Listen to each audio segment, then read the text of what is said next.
الاول الفاولز يعني ايه؟ قلنا الحروف الخمسه الفاول الشقيه المتحركه اللي بتعمل ايه الحركات في العربي، حركات القصيره والحركات الطويله.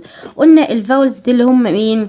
اسمه A واسمه E و I و O و U. اسمه A صوته أ.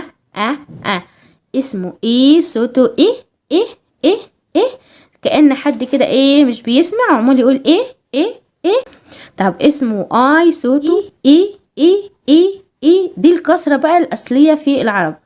اسمه O صوته أه. اسمه U صوته أه. اما اشوف حرف ال A اقول أه. إيه إيه إي أه.